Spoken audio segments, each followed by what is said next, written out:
a catastrophic 7.8 magnitude earthquake struck off the coast of Mindanao in the southern Philippines on Monday, June 8, 2026, triggering regional tsunami warnings and causing at least 32 confirmed fatalities and over 200 injuries. While the initial maritime alerts forced thousands of coastal residents to flee to higher ground, the Philippine Institute of Volcanology and Seismology, PIVOLCS, has since officially canceled all tsunami warnings as wave activities subsided to safe levels. The disaster commenced at exactly 7:37 a.m. local time on Monday morning.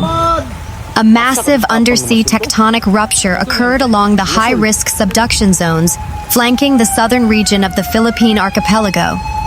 The United States Geological Survey, USGS, and international seismological centers locked the structural event at a major magnitude of 7.8. Initial data from the German Research Center for Geosciences, GFZ, transiently pegged the raw energy footprint as high as 8.2.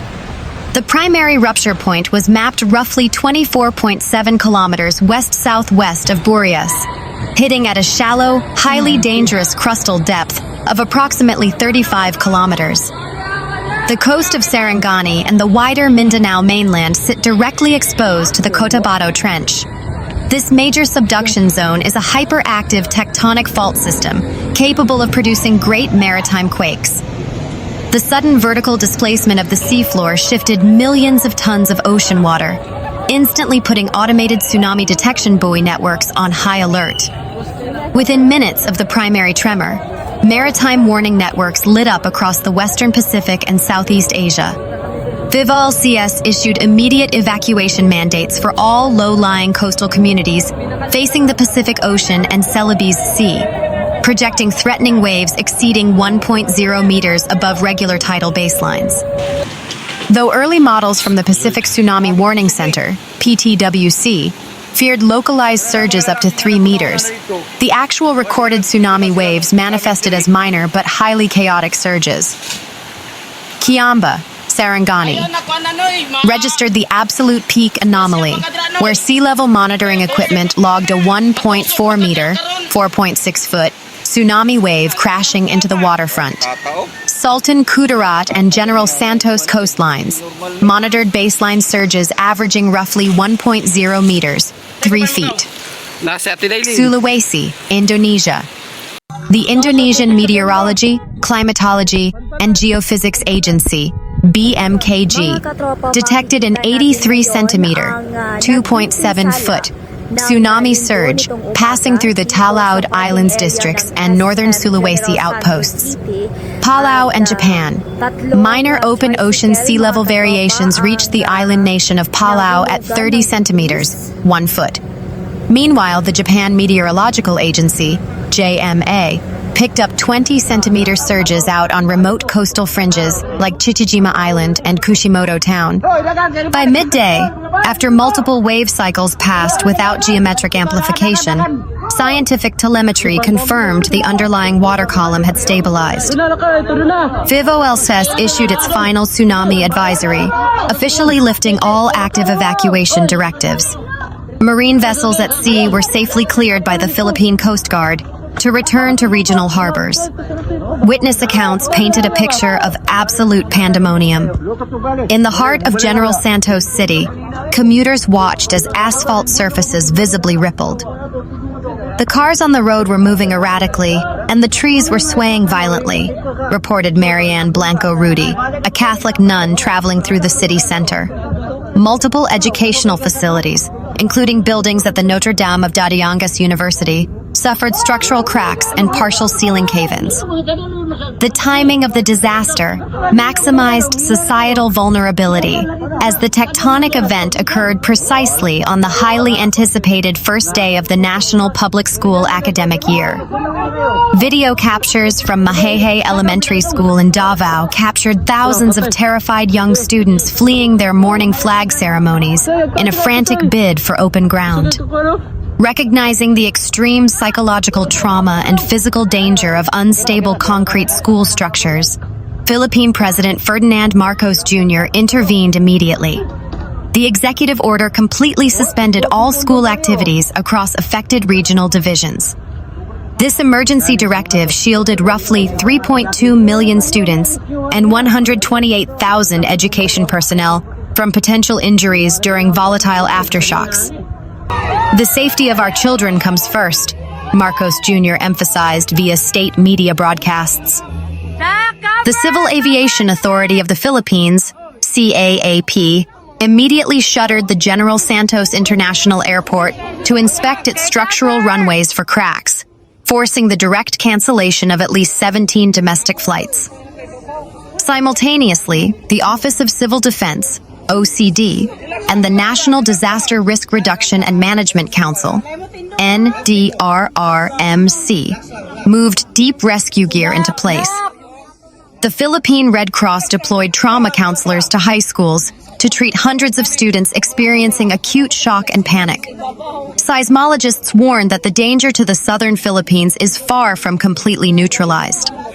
The main tectonic displacement has fundamentally destabilized adjacent crustal faults, unleashing an aggressive cascade of aftershocks. Multiple subcrustal aftershocks climbing up to magnitude 6.5 have been logged by international tracking networks. Emergency management operations are actively ordering local populations to completely avoid entering damaged buildings, as these powerful secondary tremors possess more than enough force to completely collapse structures that were partially fractured by the primary 7.8 magnitude shock. The national government has guaranteed that no communities in Mindanao will be left behind as heavy engineering crews begin clearing landslide sites to deliver medical aid to isolated coastal enclaves. A catastrophic and historic magnitude 7.8 offshore earthquake violently shook General Santos City and the broader region of southern Mindanao on Monday morning, June 8, 2026, at precisely 7:37 a.m. Pacific Standard Time. The massive undersea tremor, which originated near the highly volatile Cotabato Trench, lasted for nearly 2 terrifying minutes, causing commercial buildings to collapse, tearing down critical power grids, fracturing major highways, and generating immediate, frightening tsunami surges along the southern coastline. Following the widespread destruction of critical infrastructure, local economies, and civic properties, the local government unit has officially placed General Santos City under a state of calamity. As of the latest verified situational briefings from frontline emergency management agencies, the death toll from this disaster has quickly climbed. In General Santos City alone, at least 11 fatalities have been confirmed, with an additional 142 individuals sustaining injuries ranging from lacerations and fractures to severe crush trauma. Across the wider affected provinces of Mindanao, the overall regional death toll has reached at least 19 dead, with several individuals still officially catalogued as missing. First responders, including the Bureau of Fire Protection, BFP, the Philippine National Police, PNP, and the Philippine Red Cross, are currently working through massive piles of concrete debris to search for potential survivors trapped beneath crumbled commercial and institutional buildings. The earthquake struck on June 8, 2026, at 7:37:40 a.m. local time. It caught hundreds of thousands of citizens in the middle of their early morning routines. Because Monday marked the official nationwide reopening of public schools for the new academic year, thousands of young students, educators, and parents were gathered in open-air courtyards and quadrangles for traditional morning flag-raising ceremonies when the violent lateral and vertical shaking began. Witnesses across the Soxargen region described the initial movement as a sudden, sickening thud, which immediately gave way to violent, undulating ground motions that made it virtually impossible for citizens to maintain their balance or stand upright. According to structural experts and regional disaster response executives, the sustained tectonic violence lasted for approximately 2 minutes, a duration that exponentially multiplied the structural fatigue inflicted upon concrete structures and residential buildings across the region. The Philippine Institute of Volcanology and Seismology, DOST-FIVOLCS, and the United States Geological Survey, USGS, classified the main shock as a major earthquake with a registered magnitude of 7.8. The scientific parameters of the main tectonic event are detailed below. Date and time.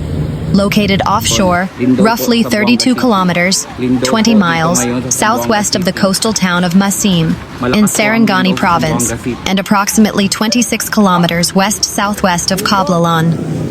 Extremely shallow at 33 kilometers, 20.5 miles, ensuring that the bulk of the kinetic energy generated by the tectonic rupture was transferred directly to the Earth's surface.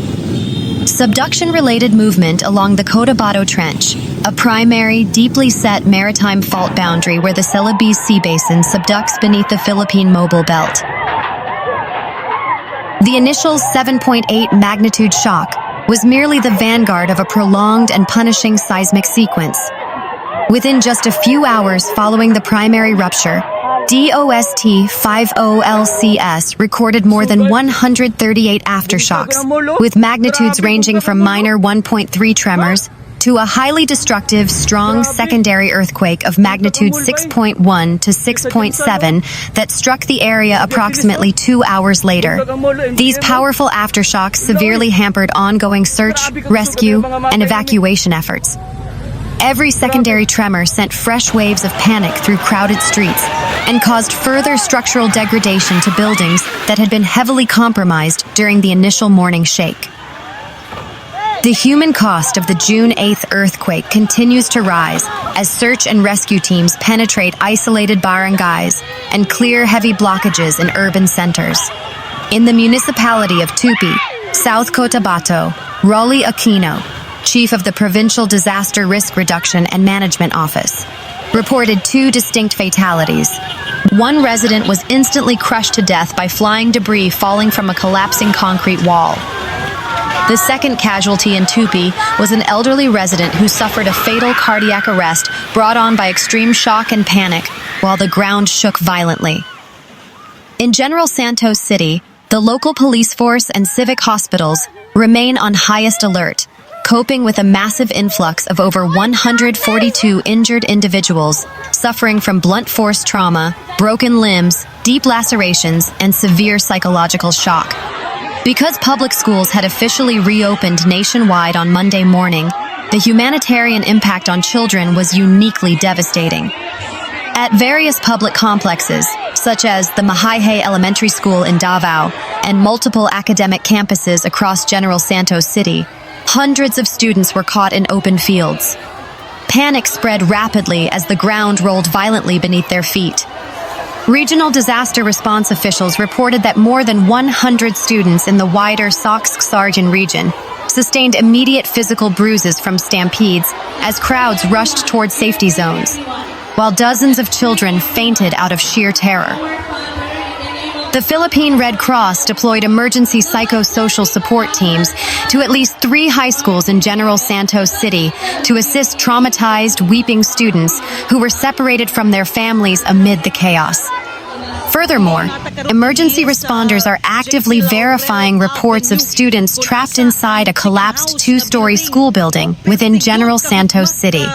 The physical landscape of General Santos City, a vital economic maritime port hub inhabited by more than 700,000 residents, and widely known as the premier center for the Philippine tuna export industry, has been heavily altered by the sheer power of the Intensity 7 ground motions. Dozens of commercial establishments, multi-story office blocks, and older urban structures suffered catastrophic structural failures. In a widely circulated video captured by local residents, a prominent multi-story commercial building housing an active branch of the popular Filipino fast food chain, Jollibee, suffered an immediate partial collapse, sending an enormous cloud of concrete dust and pulverized drywall screaming into the busy streets. DZRH, Media Station Facility. The DZRH radio network in Manila confirmed that its provincial broadcasting station, located inside a 4-story commercial office building in General Santos City, was partially destroyed. Staff members inside the booth described structural pillars shearing apart, forcing broadcasters to dash down the shaking stairwells to the safety of the ground floor. Fortunately, no media staff members were killed in the escape, though authorities are verifying if civilian clients remain trapped in the higher floors. Falling masonry, ornamental facades, and heavy concrete blocks rained down upon the city's major thoroughfares, crushing row after row of parked tricycle taxis and private passenger vehicles. The Civil Aviation Authority of the Philippines, CAAP, issued an immediate, indefinite shutdown order for the General Santos International Airport. Structural engineers discovered significant deep cracks along the passenger terminal building, sheared columns in the administrative spaces, and surface anomalies along critical tarmac zones. As a direct consequence of the physical airport closure, at least 17 major domestic commercial flights were instantly canceled, isolating the region from direct commercial air travel and forcing emergency response assets to rely entirely on overland or maritime deployment routes. Within seconds of the primary 7.8 magnitude rupture, the regional electrical grid suffered a comprehensive collapse. High-voltage transformers exploded across major substations in South Cotabato and Sarangani, plunging General Santos City into an immediate total power outage. The loss of electricity instantly paralyzed water pumping stations, traffic management systems, and medical centers, forcing hospitals to switch over to standalone diesel generators. Cellular and digital telecommunication infrastructure similarly sustained heavy disruptions, making it highly difficult for separated family members to coordinate check-ins or for regional barangay captains to relay damage assessments to the Central Disaster Council. In direct response to the unfolding humanitarian crisis in Mindanao, President Ferdinand Marcos Jr. issued a series of sweeping executive directives to ensure that state resources were fully mobilized. The safety of our children and our citizens comes first before all else, President Marcos Jr. ordered the indefinite suspension of all academic classes in schools throughout the entire affected regions of Mindanao until detailed structural engineering inspections could guarantee the absolute safety of every classroom block. The Malacañang Palace subsequently released a statement assuring the public that the national government holds sufficient standby emergency funds to bankroll massive search, rescue, airlift, and humanitarian relief operations across the devastated provinces. The political ripple effects of the Great Mindanao Quake reached the capital city of Manila. The Senate of the Philippines made the immediate decision to suspend and cancel all scheduled legislative committee hearings and institutional sessions on Monday. Legislators stepped aside from ongoing political debates, including a high-profile blue ribbon investigation into regional flood control schemes, to allow national agencies, defense personnel, and cabinet secretaries to focus their undivided attention on organizing logistics, food drops, medical shipments, and temporary tent cities for displaced families in Mindanao. In Cotabato City, Bangsamoro Chief Minister Abdul Rauf Makakua immediately mobilized the BARMM Regional Disaster Response Apparatus. Special teams of structural engineers were dispatched to inspect the sprawling 32-hectare BARMM Regional Capital Complex to assess structural stability after cracks were seen running along institutional walls. Concurrently, the military's Western Mindanao Command, West MINCOM, and the local units of the Philippine Army have transitioned into a humanitarian relief posture, deploying heavy earth-moving equipment, military trucks, and search and rescue dogs to General Santos City to accelerate the clearing of debris-strewn transport links. Meanwhile, the Indonesian Meteorological, Climatological, and Geophysical Agency, BMKG, has officially lifted the tsunami early warning for the coastal areas of Gorontalo Province. This decision followed a powerful magnitude 7.7 earthquake that struck the southern coast of Mindanao, Philippines, earlier this morning.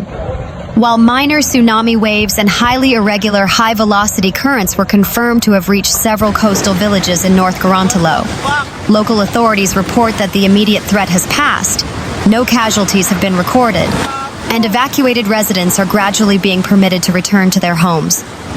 The seismic event, which triggered widespread panic across northern Sulawesi and the Gorontalo Peninsula, occurred at approximately 7:32 a.m. WITA, Central Indonesian Time. The epicenter was located in the ocean deeps off Mindanao, but its immense energy propagated rapidly across the Celebes Sea, rattling buildings, disrupting morning routines, and automatically activating Indonesia's regional tsunami early warning system, INATUS. According to consolidated data from BMKG and Global Seismological Networks, the disaster was initiated by a massive tectonic rupture off the coast of Mindanao, Philippines. Measuring magnitude 7.7 on the Richter scale, the undersea earthquake struck at a shallow depth, which significantly increased its potential to displace vast volumes of seawater. In Gorontalo, located hundreds of kilometers southwest of the epicenter, the ground shook violently for nearly a minute. Residents in Gorontalo City, North Gorontalo, and Bone Bolongo reported intense lateral swaying. High-rise office buildings, schools, and traditional coastal settlements experienced severe shaking, causing people to rush out into open fields, streets, and high ground. The sheer duration and intensity of the tremors immediately raised alarms among coastal communities well-versed in disaster preparedness. Within minutes of the rupture, BMKG's automated systems analyzed the seismic data and issued an official tsunami early warning for several regencies in North Sulawesi and Gorontalo, placing coastal zones under an alert, waspada, status. The activation of the warning system triggered immediate emergency protocols. Tsunami warning sirens roared across strategic coastal points. In Gorontalo City, the siren at the historic Bele Lee Mbui building pierced the morning air, while similar warning systems were activated in the port town of Kwandang, North Gorontalo. Mass evacuation. The sounding of the sirens, coupled with immediate broadcasts from local mosques and community radio stations, prompted thousands of coastal residents to flee. Mothers carrying infants, elderly citizens assisted by youth, and fishermen abandoning their catches, moved in an organized yet frantic rush toward designated highlands and inland hills. Major roads leading away from the coast quickly became congested as cars, motorcycles, and pedestrians vied for space to escape the potential path of the waves. As feared, the displacement of water from the Mindanao epicenter generated a tsunami that traversed the Celebes Sea. However, instead of manifesting as a Hollywood-style towering wall of water, the tsunami arrived along Gorontalo's northern shores as a rapid, violent surge, resembling an ultra-fast, high-volume tide. Amateur video footage captured by terrified residents in North Gorontalo documented the phenomenon vividly. In areas like Imana Village, Atangola District, and Sumalata Beach, the sea initially receded rapidly, exposing coral reefs and leaving fish stranded on the wet sand. This classic precursor sign prompted remaining onlookers to sprint for high ground. The high-velocity surge. Minutes later, a series of turbulent, muddy water surges rushed back inland. The sea level rose rapidly by 0.27 to 40 meters, approximately 10 to 16 inches. While a 40-centimeter wave may sound minor on paper, the hydraulic force behind a tsunami surge is immense. In Kwandang Port, the sudden influx and efflux of water created violent swirling currents. Several small fishing boats and traditional outriggers snapped their mooring lines and were dragged into the sea or smashed against wooden docks. The provincial government of Gorontalo, in close coordination with the National Disaster Management Agency, BNPB, Basarnas, the National Search and Rescue Agency, and the Indonesian National Armed Forces, TNI/Polri, immediately deployed personnel to the affected zones. Basarnas teams launched inflatable boats to monitor coastal waters and ensure no fishermen were trapped at sea during the surges. Temporary displacement camps and public kitchens were quickly set up by the Social Services Department in high-altitude zones to provide water, food, and medical checks for fleeing citizens.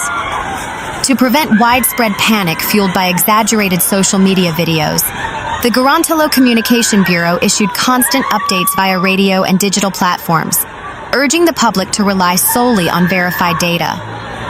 After monitoring tide gauge data and ocean buoys for several hours, BMKG observed that the sea level fluctuations had gradually decayed and returned to normal baseline behaviors. At noon, the agency officially declared the tsunami early warning over. Based on our continuous monitoring and simulation adjustments, the tsunami wave propagation has ended, and no further significant surges are expected, stated a representative from BMKG's Earthquake and Tsunami Center. We officially declare the tsunami early warning for Gorontalo, North Sulawesi, and surrounding areas concluded. Residents may safely return, but must remain vigilant against potential aftershocks. Following the announcement, local disaster officials began dismantling temporary shelters and coordinating the safe return of thousands of displaced families. Traffic on major roads reversed as communities returned to assess their coastal properties. By Monday evening, the Gorontalo Provincial BPBD, Regional Disaster Management Agency, released its preliminary post-incident report. Thanks to the rapid issuance of the warning, the clear functioning of sirens, and the swift self-evacuation instincts of the public, no fatalities or serious injuries were reported anywhere in Gorontalo. Minimal property damage. Infrastructure damage was largely confined to marine facilities. A few traditional wooden piers sustained minor structural shifting, and about a dozen fishing vessels suffered varying degrees of damage after colliding with one another in the turbulent harbors. No residential houses or public buildings were inundated or destroyed. Disaster experts note that today's event serves as a highly successful, real-world test of Indonesia's disaster preparedness infrastructure. The seamless integration of BMKG's digital alerts, localized physical sirens, and community-level evacuation drills successfully mitigated what could have been a chaotic and dangerous situation. Despite the cancellation of the tsunami threat, authorities emphasize that the region is not entirely out of the woods. The M7.7 earthquake in Mindanao has triggered dozens of moderate aftershocks across the Celebes Sea Basin, some of which have been felt mildly along the northern coast of Sulawesi. The acting governor of Gorontalo issued a concluding statement to the press. "We thank Almighty God that our province was spared from a major catastrophe today. I give my highest appreciation to our citizens who evacuated calmly, orderly, and swiftly. However, please remain cautious. Do not listen to unverified rumors or hoaxes claiming that a larger wave is coming. Always cross-check information with BMKG, BPBD, or trusted news outlets. Let us remain vigilant, but return to our normal lives with peace of mind." As night falls over Gorontalo, coastal markets are slowly reopening, and fishermen are inspecting their vessels, bringing an anxious but successful day of disaster response to a quiet close.